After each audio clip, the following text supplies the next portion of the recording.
G'day guys, Mac with the Outer Circle, and in today's episode we're going to ask the obvious question that's been brought up in small part in several previous episodes. What is going on with Games Workshop's logistics train? So for those of you who may or may not be aware, what I'm talking about is this, and this, and this, and this, and... well... this. So, what's going on here? Well, everything all the time seems like it's out of stock. And I've seen people throw out all sorts of reasons to why this may be. And frankly, we can only guess at what the reasons are. Personally, having run a plastics manufacturing company as the production manager, I feel like I'm better placed than most to understand the problem. And I think the problem comes down to essentially one of scale. We have so much stuff being released for the systems, and the amount of machinery proportionally hasn't increased accordingly.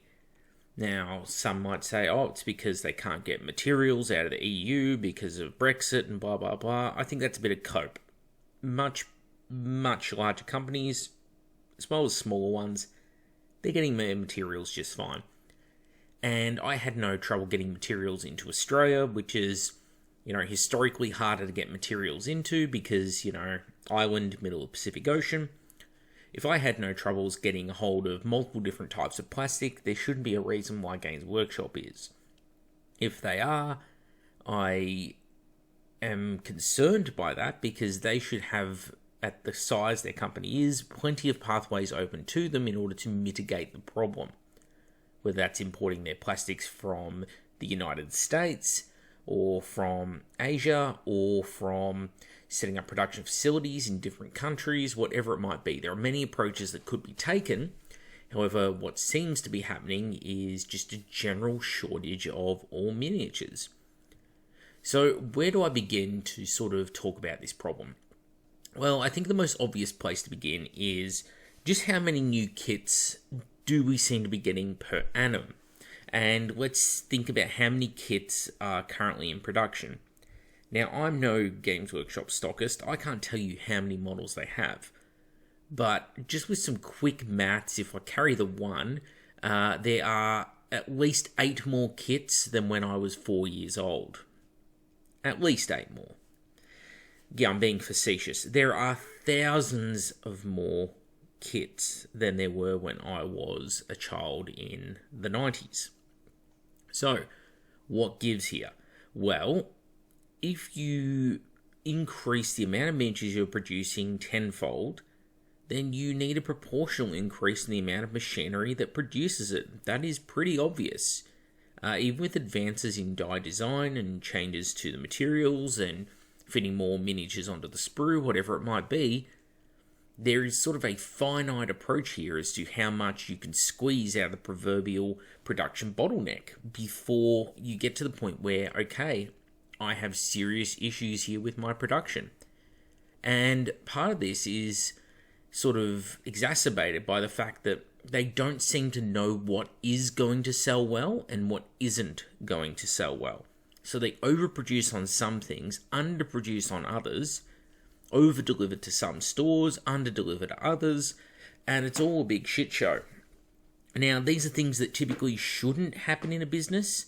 I'm not saying that it doesn't happen, however, so I won't point the finger at Games Workshop and say they need to get their shit sorted, but at the same time, they've released several unpopular products into the market over the last few years. I think Age of Sigmar 3.0's starter box is one of those products. It dropped, people didn't really expect it to drop when it did, and it didn't see the uptake, I don't believe, that was really expected, and yet they'd put a lot of time and effort into manufacturing it and sending it out to influencers and all sorts of things. And we're probably going to see Age of Sigmar 4th drop with Skaven in the middle of the year. And with that happening, well, you've just added yet another product. And you're not really removing products. In fact, with the old world, you've brought back all of these products, as well as all of these products, And on top of that, you're still producing a lot of new miniatures in resins. For example, obviously, we've got, this new knight, this new handmaiden. If these are being made in resin, well, that's another dynamic to add here, because they've got to be produced by people. And because they're being produced by people, well, not to say that it's a super expensive process, but it's a time-consuming process, because someone has to put these molds into a spin caster, and then they have to mix the resins correctly, and they have to pour the resin into the spin caster, let it cure, then they've got to pull it out, they've demolded all, prep the mold again. While they're prepping the mold, they've got to look through for defects and quality control it all. Then they've got to separate out the ones that they've approved, separate out the ones that are no good and bin them, or put them into a blister packet, sell them at full price anyway, judging from some of the Forge World miniatures I've received over the years. But, all of this is a bottleneck, and if you have a finite number of people who can produce for you in resin, then what's going to happen when you increase the amount of resin miniatures you have? We saw them cull the Horus Heresy range dramatically during the last chance to buy scandals of the early 2020. And with that sort of era of massive downscaling, it was because it was unsustainable for them. They pretty much openly said that. And yet here we find ourselves in a similar situation where we've only added miniatures to the problem. We've added new Horus Heresy miniatures and characters in, and we've added all these new old world characters in. On top of that, you have stuff for the other systems like Titanicus and Imperialis that have been added in there. I mean, Imperialis is an entirely new, different game that's been added in, and all the miniatures that revolve around that. I saw this video yesterday from Grumpy Grognard Gaming, who, fun channel by the way, they talk about prices and stuff, right up my alley. But they were talking about just how unusable the new book is because you can't acquire many of the miniatures. And then, of course, the typical defenders want to come out, but defense is not required here. What is required is to look at how other companies in both the miniature space and in the real-world retail space handle these problems. And they just don't seem to have them anywhere on the scale that Games Workshop does. We don't see the same production issues with Warlord or Mantic.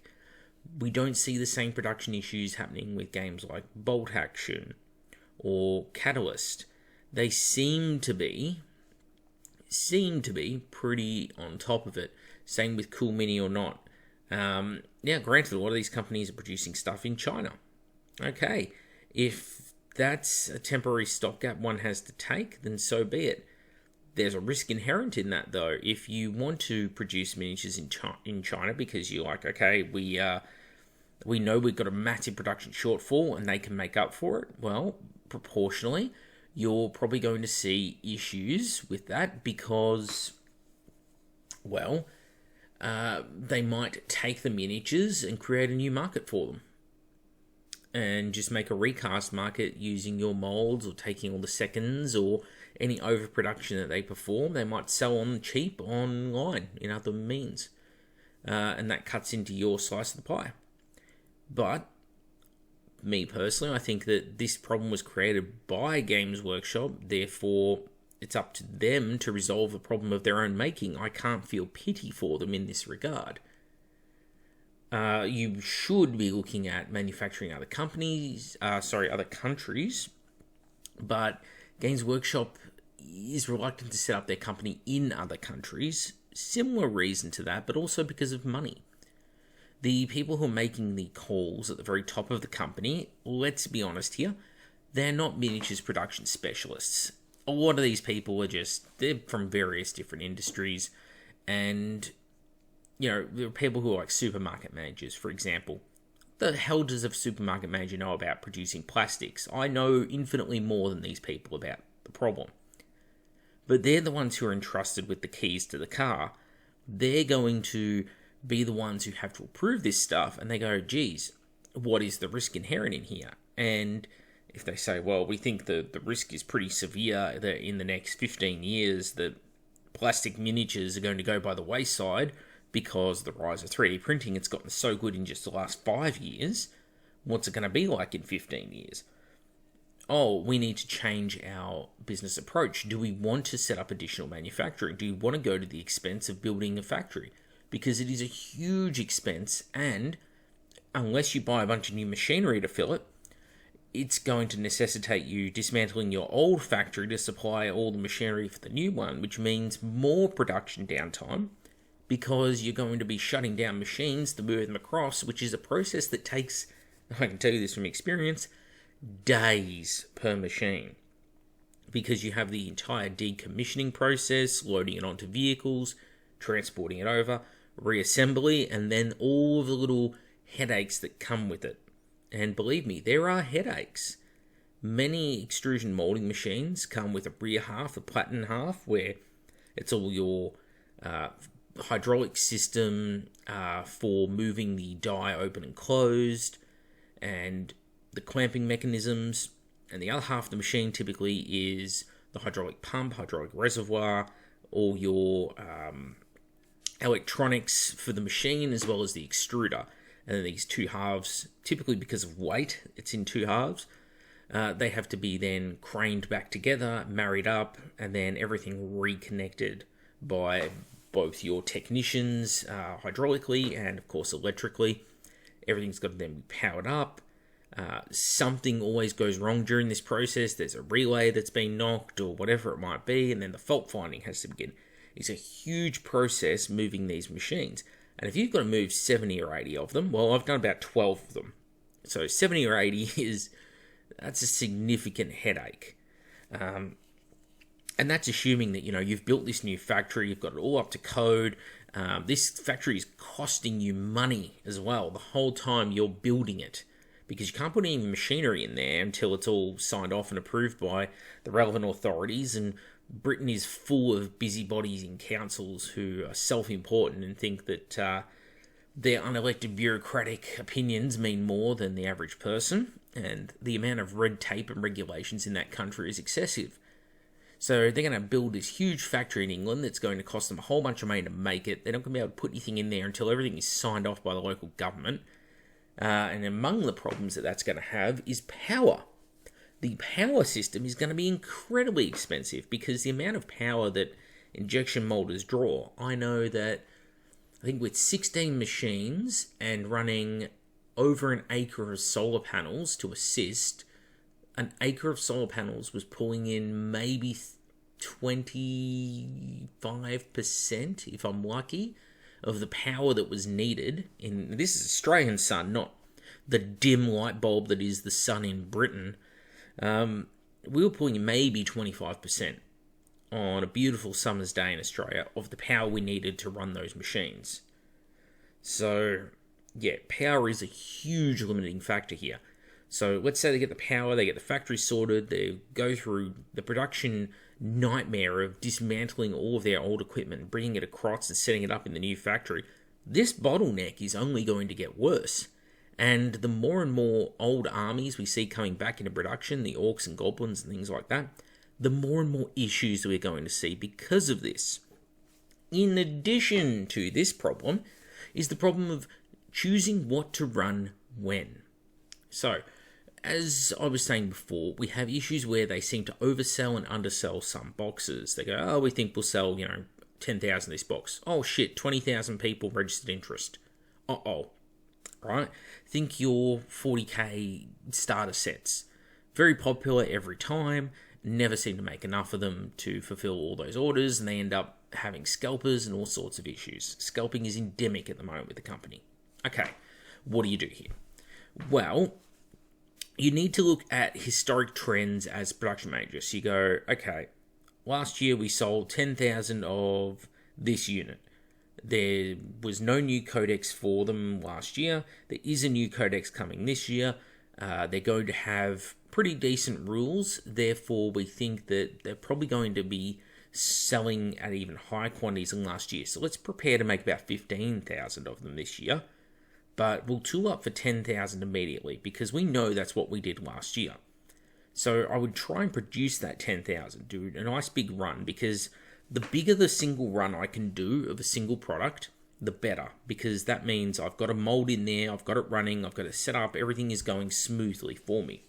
There are limitations to this because if I'm running a mold for a long period of time, it's going to be degradation to the mold. Wear and tear, bits of plastic might get stuck inside it, causing imperfections, and it means a whole bunch of sprues have to get turfed. This is where your quality control and quality assurance systems become very, very vital for a company. So if I'm going to run a mold for a long period of time, this is beneficial because it stops me from having to do startups and shutdowns on the machine and swap new molds in, because that's a time-consuming process. It can be multiple hours, do a mold change depending on the complexity of the mold or if something goes wrong, because it happens. Many molds are secured with nuts and bolts. Sometimes bolts shear off. These things are under hydraulic loads and temperature fluctuation. They're things that bolts typically do not like. So because of this, you might run into issues. You have to plan for basically what we call predicted downtime. So we say, okay, there might be an issue that means that my mold change is going to take longer. Therefore, I really don't want to do more mold changes than I have to. So ideally, I produce enough kits of that 10,000, produce a big run right now, and I go, okay, I'm going to put in another run a little bit later on in the year. Maybe if I do 5,000 now, I'll try and do another 5,000 in a month's time, because that's going to give me all of the kits I might need this year, or I might do it in 6 months' time, or knowing that a new codex is coming, maybe 4 months. And I'm going to hope that what I've produced is enough stock to fill all of the potential orders we're going to get over the next few months. Because we don't make these things to order. We don't make one box in the mold and then go, yep, cool, we've supplied customer 742 alpha. Cool. No, that's completely inefficient. We have to make enough product that there's some on the shelf, that we have some in stock. And of course, there's an issue with warehousing now, because, well, where do you store all of this? And of course, stuff you've produced but haven't sold yet is just net cost.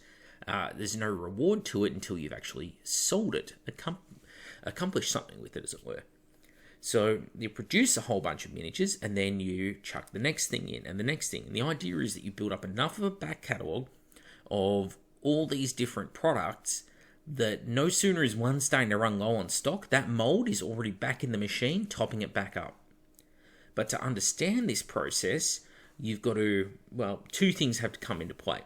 The first is a production manager who's been given all of the correct information, and him and his scheduling team are able to sit there and go, okay, let's prioritize. We think these are going to sell for these reasons. Here's our historic trends, historic numbers. Here's factors that may change those numbers.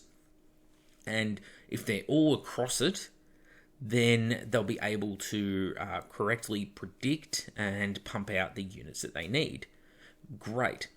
The other thing that's sort of got to come into play here is, it's the sales and marketing people, because there is a constant push to put out new product, mostly board level driven, because of the return on investment for shareholders, and obviously propping up the board's own stock portfolios, because many members of the board get paid in shares, and company dividend directly ties into what they earn. Whether or not they actually have earned it is entirely up for debate with many companies, but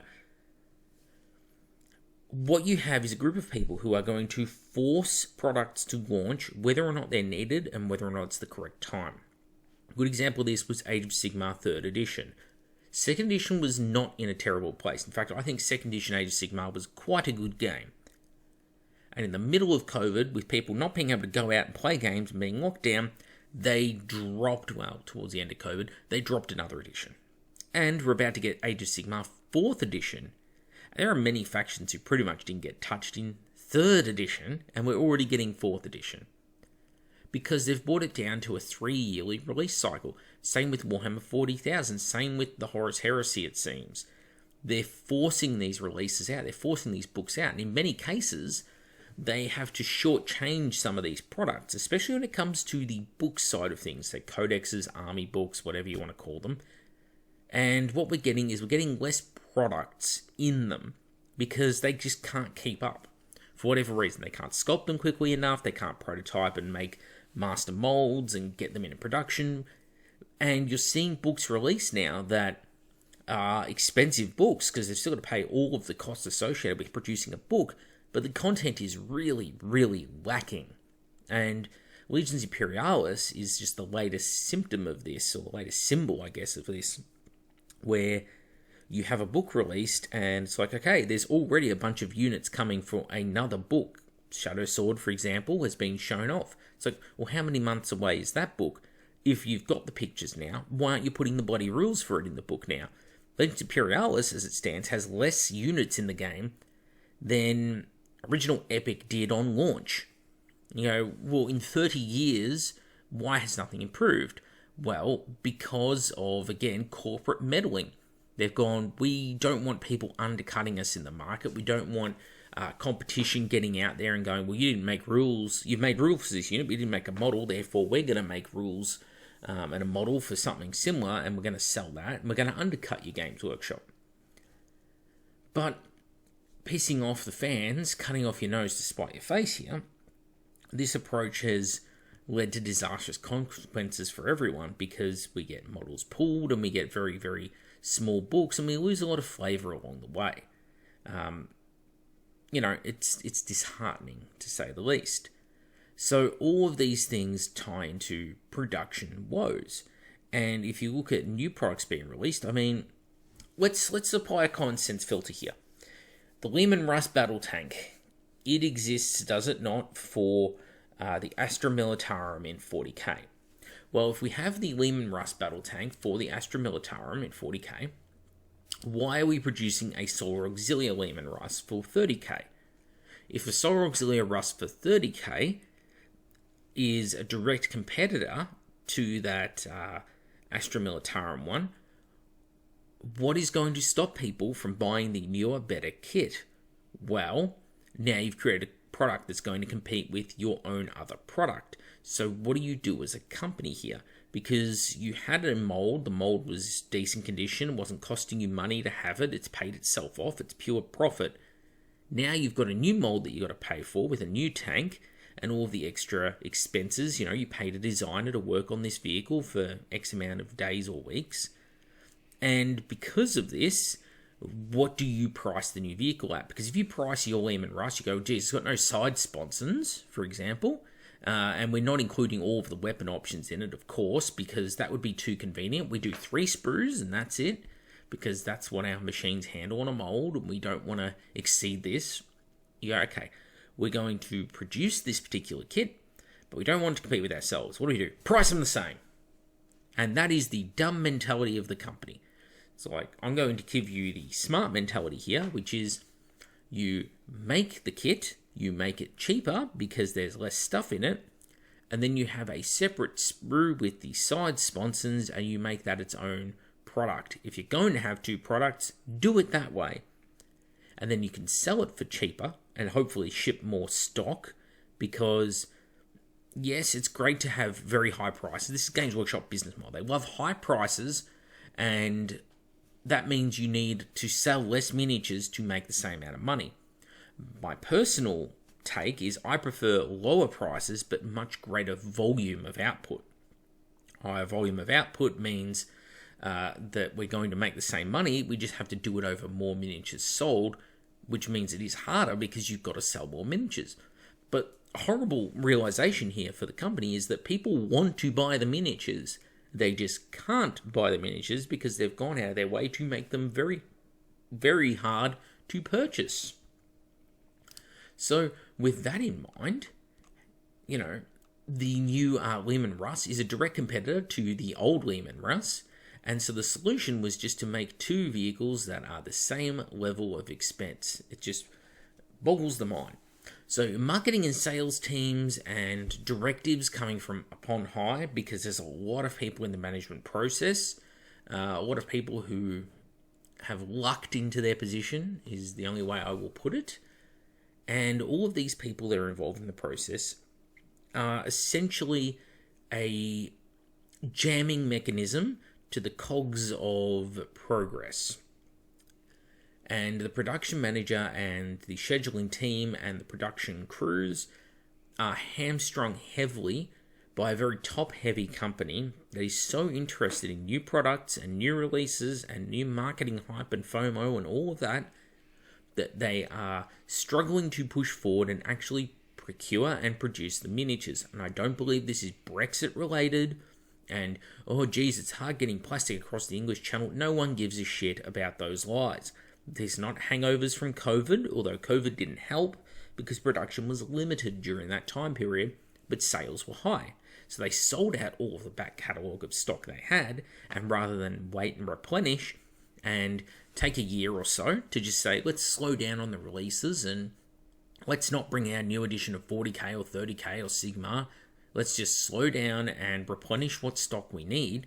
Instead, they just went ahead, sold everything anyway, and now there is an empty store or an empty warehouse, and they're struggling to fill it with parts.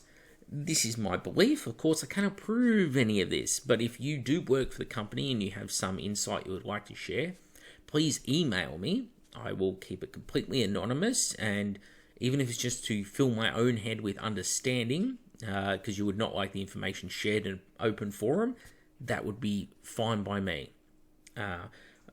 The more I understand the situation, the more I can comment on the situation. But obviously, I have a pretty good sense of plastics production here, and injection molding machinery and the logistics that goes behind it. And of course, we have the other issue in that there is going to be some level of R&D required, where machines are not being utilized to create product. They're being held aside, probably 2 to 4 machines is a guess, for the R&D department to test miniatures in. So they have to do constant die changes, put these new molds for miniatures they're about to put in production into these machines and try them out. And go, all right, we need to tweak this. Part 24B is not casting correctly. We need to change the flow path to that part. There'll be machines lost to that. So if you have 70 odd machines, 4 of them are doing that, well, that's a significant chunk of your machines now wasted basically on your R&D. So you have to be very careful with all of these processes. Anyway, that is some thoughts I have on the out-of-stock issues. I think it's only going to get worse before it gets better because, well, the issue is going to be exacerbated for better or worse by the fact that just so many products, and all of these resin ones, it means people directly involved in the manufacturing process because it's not automated. They're mostly big silicon spin cast molds that do this sort of thing, which means someone has to pick up that mold, put it into the machine, pour the resin in while the machine is spinning it like a washing machine, and then centrifugal force forces the resin into all of the little parts of the mold. Ideally, doesn't always happen. You know, manpower. And manpower is a huge drain. And your injection molders, on the other hand, well, if you're doing constant short runs because you just need to get the next thing in because we're out of stock of everything, yeah, I don't see it getting better before it gets worse. Especially if they make a new factory. After that new factory's all running and everything's in and they get more machines, it's all hunky-dory, maybe. But they need to go through, they need to cull some stuff, especially from the Primaris range. And in fact, that's a good rule of thumb here. There are ranges like the Stormcast Eternals and the Primaris Space Marines where all of the other ranges that they compete with have, 3/4 of them have 12 models. But for some reason, there's these big 60, 70, 80 unit bloated factions just full of miniatures, many of which cover the same ground because there's only so many different ways you can ride a Space Marine. And rather than get rid of some of those products, what's the least selling, what's the ugliest here, whatever it might be, hardest to manufacture, whatever criteria they pick, instead of getting rid of some of them, they just insist on keeping them all. Things like that are what bloat your schedules. Anyway, back with the Outer Circle. Thank you all for listening to this rambling discussion on Games Workshop's logistics problem. And if it does interest you, if you've got information for me to take on board, please, by all means, like I said, email it through to me.